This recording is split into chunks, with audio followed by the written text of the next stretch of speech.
Thank you udah klik video ini dan selamat datang di Mr. Stings. Apa kabar dunia? Alhamdulillah sehat.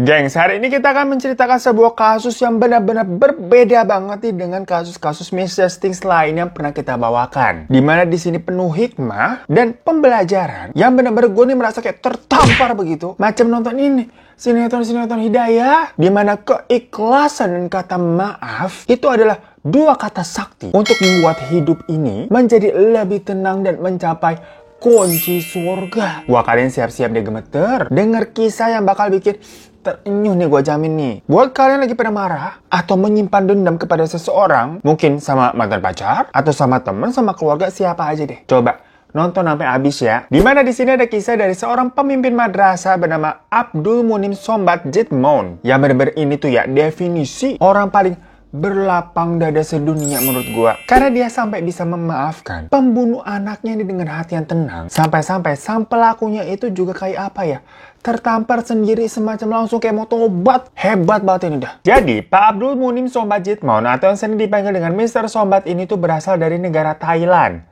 Yang memang basicnya lahir di keluarga muslim. Kehidupannya di masa kecil itu bisa dibilang sangat sederhana. Karena bapak dan ibunya itu bekerja sebagai petani. Namun meskipun begitu, orang tuanya ini selalu menanamkan, gak cuma menanam padi, tapi menanamkan nilai-nilai kehidupan yang lebih berharga dari apapun lah di dunia ini. Hal itu membuat Sombat menjadi pribadi yang kritis dan suka mendalami berbagai macam ilmu, apapun gitu dia emban. Mulai dari ilmu pendidikan sampai ilmu agama juga. Jadi balance nih, dia tekuni semua. Karena dirinya pun memang juga haus akan ilmu pengetahuan. Nah, tentunya hal itu juga menjadikan pemikirannya luas. Sampai akhirnya dia dewasa. Passionnya di dunia mengajar itu kayak memang tumbuh, gengs. Karena kan dia suka tuh mempelajari berbagai macam hal. Makanya waktu dia kuliah, dia itu ngambil jurusannya di jurusan keguruan di Universitas Thailand. Kemudian karena memang tadi basicnya dia suka mempelajari banyak hal. Lanjut lagi deh tuh dia kuliah di S2.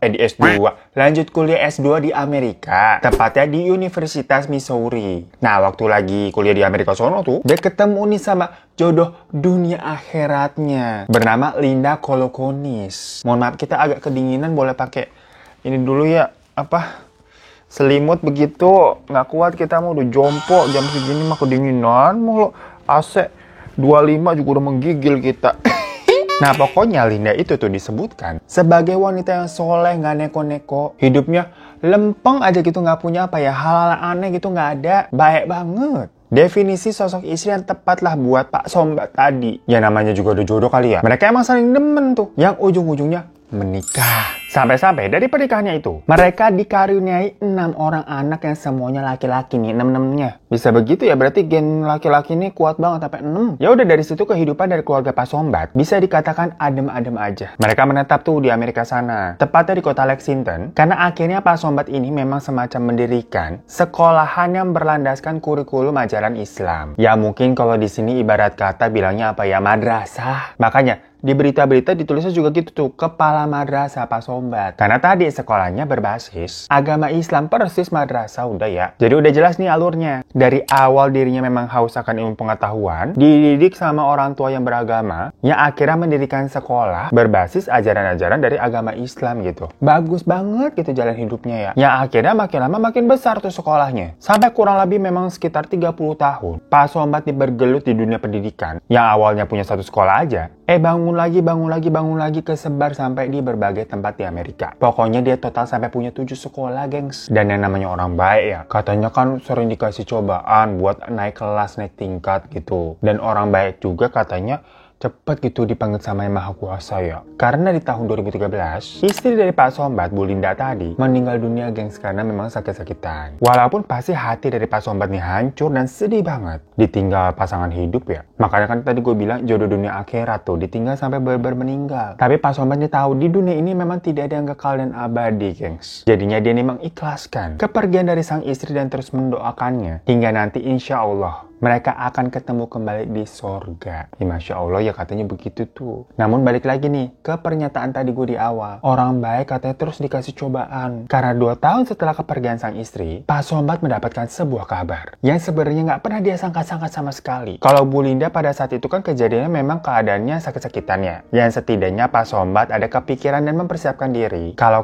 sewaktu-waktu memang sang istrinya ini dipanggil ke Maha Kuasa. Tapi kejadian berikut ini tuh bener-bener sangat mendadak, gengs. Karena suatu malam sekitar jam 10 malam, tepatnya pada tanggal 19 April 2015, di mana saat itu Pak Sombat berusia 66 tahun, menerima sebuah telepon dari orang yang tidak dia kenal. Di mana katanya salah satu anaknya bernama Salahuddin itu telah tewas terbunuh saat sedang mengantarkan pizza pesanan seseorang. Bayangin kakek-kakek 66 tahun, jam 10 malam dengar begitu. Kalau dia nggak siap lah udah jantungan. Karena Pak Sombat sendiri mengaku waktu itu dia shock, kaget kakinya sampai lemes, nggak bisa bangun, cuma bisa duduk di kasur selama kurang lebih 3 jam semenjak mendengar telepon tadi. Yang dia ini mencerna kayak, ini kejadian bener nih. Saking nggak percayanya, gengs. Dan dia mengakui sendiri kalau waktu itu dia nggak siap mendengar hal tersebut. Berkali-kali Pak Sombat mengucapkan innalillahi wa inna ilaihi roji'un, atau yang artinya kurang lebih, sesungguhnya kami adalah milik Allah dan sesungguhnya hanya kepadanya kami kembali. Berulang-ulang tuh selama 3 jam, Pak Sombat hanya terduduk di kasur mengucapkan kalimat itu sambil menangis terseduh-seduh. Dia saat itu berpikir bahwa, oh, anak saya Salahuddin berarti sudah kembali ke pelukan Allah Subhanahu wa Ta'ala, terlepas bagaimanapun cara meninggalnya. Ya, di part ini sebenarnya sangat wajar ya. Namanya seorang ayah menangisi kepergian anaknya sendiri yang secara mendadak seperti itu. Tapi setelah hatinya mulai tenang, mulai bisa menata diri, Pak Sombat akhirnya memantapkan untuk menerima kenyataan meskipun itu sangat pahit ya. Dan meyakini kalau memang semua sudah suratan takdir, sesuatu hal yang memang di luar kuasanya. Maka dari itu dia bangun dari kasur dan pergi menemui anak yang telah tiada untuk bisa dikuburkan dengan layak. Di mana anak yang telah tiada itu tuh bernama Salahuddin yang waktu kejadian berusia 22 tahun, gengs. Semua anak Pak Sombat tuh 6-6-nya terkenal baik-baik semua ya. Penurut dan pada rajin ibadahnya. Termasuk yang Salahuddin ini. Gak pernah ada cerita-cerita miring atau hal-hal yang buruk mengenai dirinya, gengs. Meskipun sang ayah di sini sudah menjadi profesor dan sampai mempunyai 7 sekolah, tapi Salahuddin ini tetap seperti anak-anak kebanyakan. Yang misalkan kayak ingin mengisi waktu luang dengan bekerja part-time paruh waktu. Ya buat biar ada duit jajan tambahan dan biar nggak nongkrong-nongkrong nggak jelas lah. Daripada tau-tau nanti buat maksiat kan ya. Jadi di umurnya 22 tahun itu, dirinya senang nih menjadi kurir di sebuah restoran pizza. Di kota Lexington juga, dekat dengan wilayah rumahnya dia. Ya namanya juga kurir pizza. Sudah tugasnya buat nganter-nganterin tuh pesanan-pesanan yang masuk. Nah, di tanggal 19 April itu, ada orderan nih masuk kayak hari-hari biasa. Jadinya sama Salahuddin diantar. Nggak mikir macem-macem dia. Dikira orderan normal. Ditambah Salahuddin kan basicnya juga bukan orang yang suka suujon. Nah, orderan itu tuh datang dari penghuni di sebuah apartemen bernama Walnut Hills. Pas sudah sampai nih di apartemen Walnut Hills, ternyata Salahuddin langsung dibekap sama 3 orang pria berkulit hitam. Yang di situ juga mereka langsung merampas nih barang-barang bawaannya Salahuddin. Ya macam duit, jam, handphone, dan sebagainya. Setelah udah semuanya digarong nih, ada salah satu pria yang langsung menikam Salahuddin dengan pisau secara berkali-kali. Sampai Salahuddin tersungkur di lantai. Padahal saat itu Salahuddin tidak melawan loh. Dia pasrah nih pas barang-barangnya diambil. Tapi si satu pria ini tetap dengan entengnya malah nusuk Salahuddin gitu aja. Nah karena banyaknya tusukan yang diterima, Salahuddin kehabisan banyak darah dan akhirnya menghembuskan nafas terakhirnya. Tapi waktu kejadian, ternyata ada saksi mata yang melihat, gengs. Jadi abis nusuk Salahuddin, dari ketiga orang itu langsung pada kabur, membawa barang-barang yang udah sempat digarong tadi. Dan waktu Salahuddin mau ditolong sama si saksi mata, ya Salahuddin langsung udah nggak bernyawa di tempat. Namun ada satu kejadian di sini yang membuat Pak Sombat nih waktu dengar tuh langsung bisa merasa tenang dalam melepas kepergian anaknya tersebut. Karena menurut saksi mata yang melihat kejadian itu, dia kan sempat nih mencoba datengin Salahuddin mau nolong kan, tapi memang tidak bisa tertolong. Nah, sebelum menghembuskan nafas terakhirnya, Salahuddin sempat mengangkat tangannya ke langit dan mengucapkan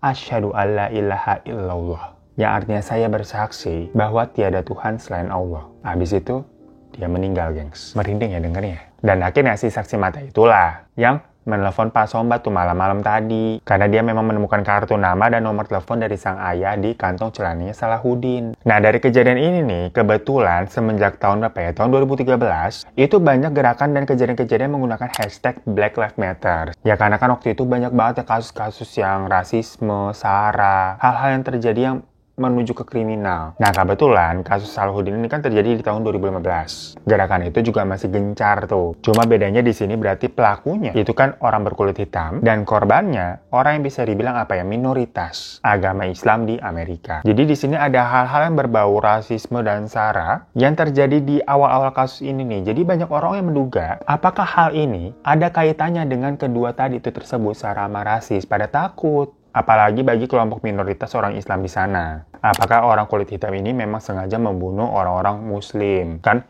sensitif banget ya hal-hal kayak gitu ya. Makanya polisi langsung gercep banget nanganin kasus ini tuh waktu itu. Ditambah sebelumnya kan emang udah ada saksi mata nih, yang membuat prosesnya bisa tambah satset lagi begitu. Nah, akhirnya ketangkap dah tuh tadi 3 setan yang bekap Salahuddin waktu malam itu tuh. Yang pertama nih ada namanya Trey Railford berusia 22 tahun. Terus kedua ada Cameron McLean berusia 28 tahun dan Antonio Lewis berusia 30 tahun. Dan waktu ditanya-tanya, mereka langsung mengakui perbuatannya. Yang mana semuanya ya semacam murni perampokan, di mana mereka tidak memandang korbannya siapa. Selagi ada kesempatan, selagi ada korban ya dihajar udah. Jadi kebetulan aja memang korban mereka adalah Salahuddin yang beragama Islam. Gak ada maksud atau mengincar dulu hal-hal yang spesifik seperti itu sebelumnya. Cuma 2 dari mereka mengatakan kalau orang yang melakukan penusukan itu sebenarnya hanya si Trey yang melakukan. Sedangkan maksudnya si Cameron sama Antonio itu ngikut aja tanpa tahu rencananya si Trey. Padahal si Trey ini paling muda ya, 22 tahun. Seumuran sama si Salahuddin. Soalnya si Trey tuh awalnya bilangnya cuma mau ngambil barang-barang aja yuk dari pengantar pizza. Sekaligus kita bisa dapat pizza gratis gitu. Soalnya ternyata nih gengs ya, sebelum Salahuddin ada calon korban lainnya juga pengantar pizza lainnya yang hampir aja masuk ke jebakan mereka. Cuma yang pertama itu lolos. Jadi memang mereka nih secara random nelpon ini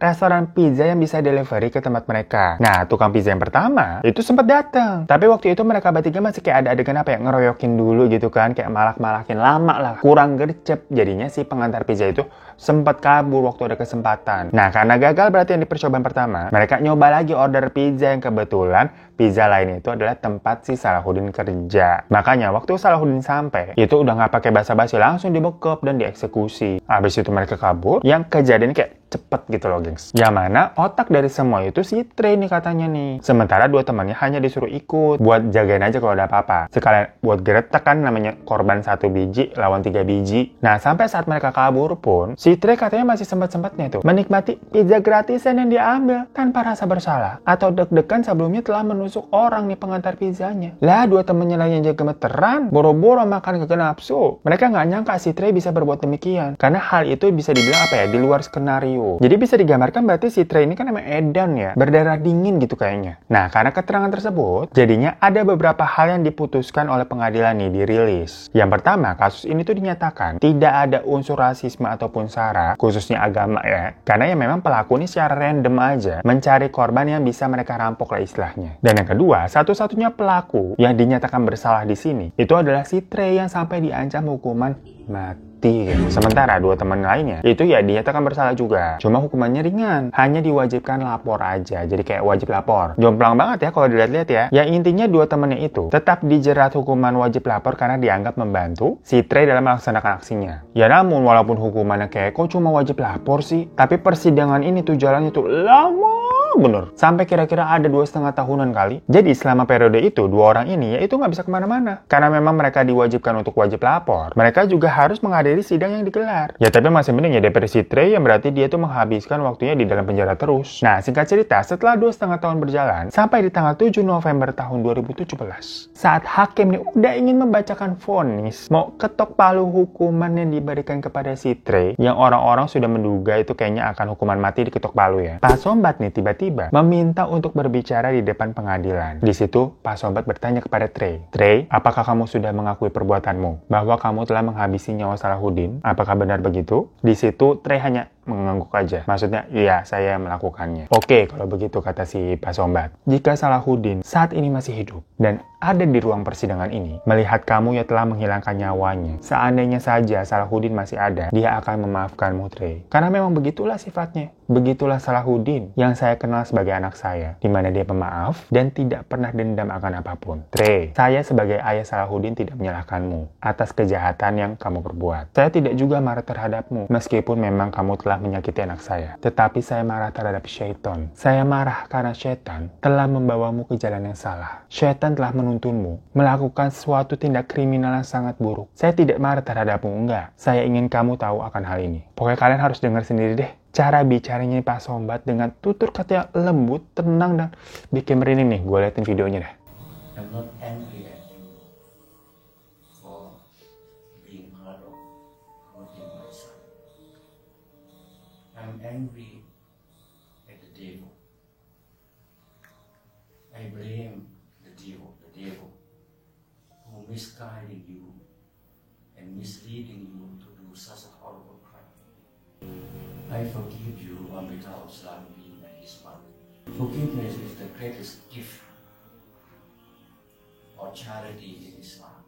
Tuh, pecah nggak sih, gengs? Dan kalimat yang bener-bener bikin gue merinding nih sampai sekarang nih, itu waktu Pak Sombat ngomong, memaafkan adalah sedekah terbesar dalam Islam. Wah gila, itu Pak Sombat definisi hatinya seluas samudra. Bisa dengan tenang berbicara seperti itu kepada pembunuh anaknya sendiri. Berarti dia ini udah bisa berdamai dengan semuanya. Itu mah ilmu tingkat tinggi banget ya. Ya jangankan kita misalkan yang sering denger apa ceramah Mama Dede, atau denger wejangan-wejangan ustadz di TV atau di masjid, kan kalau di Indonesia mayoritas Islam ya. Hakim sama orang-orang di sana tuh di pengadilan waktu denger begitu, semua pada kaget, speechless, dan nangis mendengar apa ya, kalimat yang indah yang dilontarkan seorang ayah kepada pembunuh anaknya loh. Aduh denger itu lembut, tenang, syahdu. Sampai si Trey aja yang berhati dingin ya sebelumnya ya. Penampakannya kan serem juga tuh kayak preman tuh orang. Nangis gengs dengernya. Sama halnya dengan Ibu Trey juga bilang dia shock. Maksudnya shock dengan perkataannya Pak Sombat selaku dia keluarga korban yang seharusnya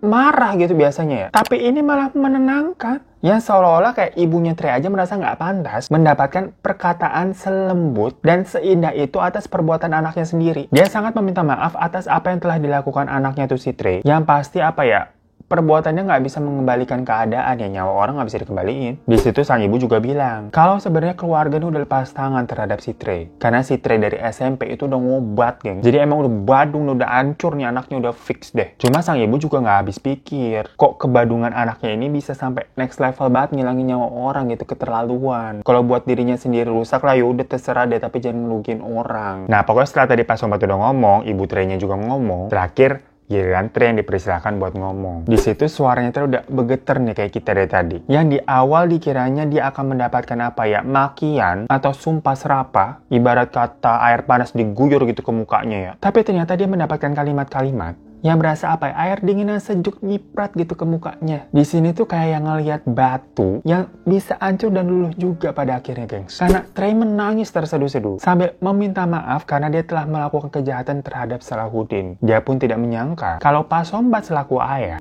tidak marah dan tidak mengucapkan kata-kata kasar kepada dirinya yang telah menyakiti atau mengambil nyawa anaknya Pak Sombat. Dan dia juga berterima kasih atas kata-kata indah dari Pak Sombat itu yang telah menenangkannya dan bisa memaafkannya. Lagi ngomong sambil nangis begitu si Trey ya. Lah Pak Sombat masih sempat-sempatnya ngambilin tisu gengs, ngasih tisu nih ke pelaku yang itu anak padahal udah ngilangin nyawa anaknya. Awalnya sebenarnya kayak ada gesture sedikit-sedikit ragu dari Pak Sombat ngasih tisu. Karena dia takut kalau hal itu sebenarnya diperbolehkan apa enggak sih. Karena kan jatuhnya berarti kayak semacam berinteraksi dengan pelaku secara bersentuhan di dalam pengadilan ya. Biasanya suka dilarang tuh begitu. Cuma karena satu ruangan itu udah terenyuh. Hatinya ini udah kayak, aduh gitu kan, sedih. Udah pada gagal fokus, udah gagal deh. Dengan peraturan segala jadi udahlah. Hal ini terlalu indah buat di stop-stop atau dilarang-larang. Yang akhirnya Pak Sombat memeluk Trey yang langsung nangis kejar di pelukan seorang ayah kepada pelaku kejahatan anaknya sendiri. Ngelihat begitu, anak-anaknya Pak Sombat nih juga langsung ikut berpelukan yang diikuti oleh Ibu Trey yang nggak kuasa pengen ikutan juga. Lah kita juga jadi pengen ikutan habisnya ya. Mereka ini sangat berterima kasih atas perlakuan Pak Sombat ini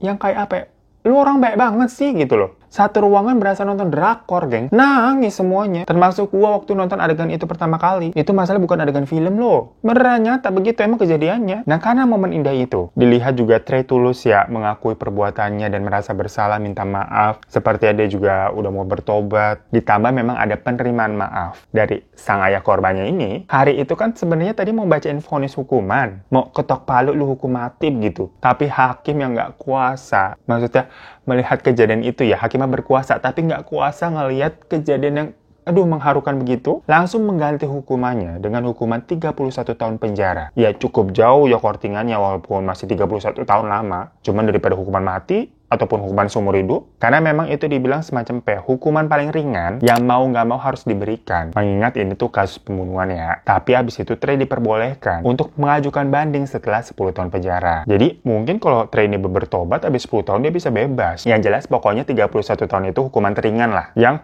harus diterima Trey dengan rasa syukur. Karena gimana pun juga perbuatan yang dilakukan masalah. Ya karena suasana sidangnya begitu haru, pastinya kan abis keluar nih banyak orang yang menanyakan, kenapa sih Bapak Sombat nih bisa begitu tenang sampai bisa memaafkan orang yang jelas-jelas bersalah, menghilangkan nyawa anaknya Bapak. Lagi-lagi jawabannya Pak Sombat nih bikin orang-orang pada tertegun. Kayak, duh kita malu deh jadi manusia nih selama ini nih. Kayak sifat minus banget begitu. Pak Sombat bilang, kalau Allah itu maha pengasih dan maha pemaaf. Jadi apapun kesalahan manusia, Tuhan itu pasti akan memaafkannya. Jadi dirinya hanya manusia sebagai ayah yang dititipkan seorang anak. Hanya berusaha untuk bisa memaafkan Trey dengan harapan Trey ini bisa menjadi sosok baru yang lebih baik setelah ini. Sampai nantinya, kalau Ray bisa bertobat, dia bisa meminta maaf sendiri kepada Salahuddin dengan bertemu di sorga. Jadi maksudnya Pak Sombat ini juga mendoakan Trey bisa masuk surga. Karena kalau Salahuddin kan insya Allah ya, Pak Sombat juga pasti selalu mendoakan anaknya pasti masuk surga. Apalagi yang tadi dia juga bilang, memaafkan itu adalah sedekah terbesar dalam Islam. Yang dimaksudkan itu juga bisa menjadi bekal pahala untuk anaknya. Apalagi yang membuat enteng melepas anaknya. Itu kan tadi ada dibilang saksi mata yang mendengar kayak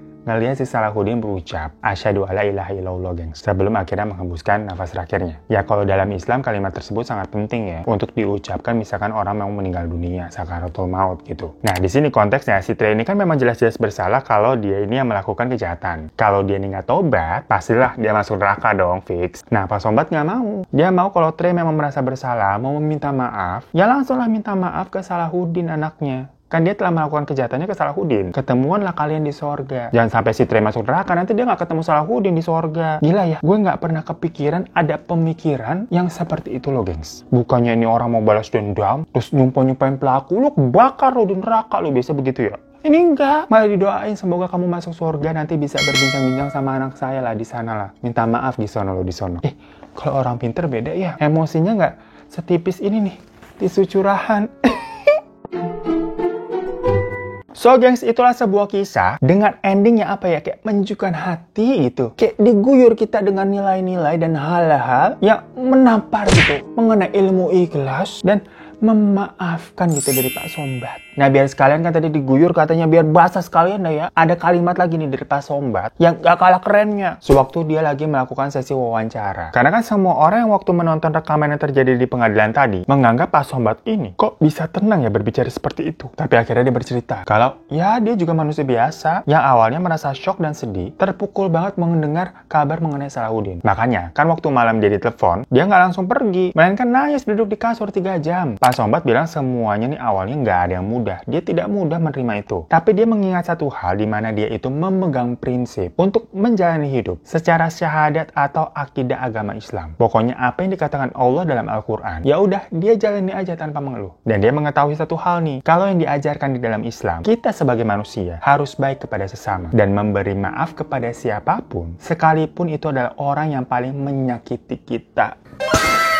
Bisa begitu nggak lu? Ya semoga pada bisa ya kita menjadi pribadi yang lebih baik. Makanya maaf ya kalau salah kata ya. Maafin lu ya. Kan kita harus jadi orang pemaaf. Ya udah, Masya Allah ya cerita hari ini ya. Berasa jadi acara ini nih kultum mama dedek kita. Jadi terima kasih udah nonton ya. Sampai jumpa lagi di cerita-cerita atau video misteri selanjutnya dan teman cerita selanjutnya. Assalamualaikum.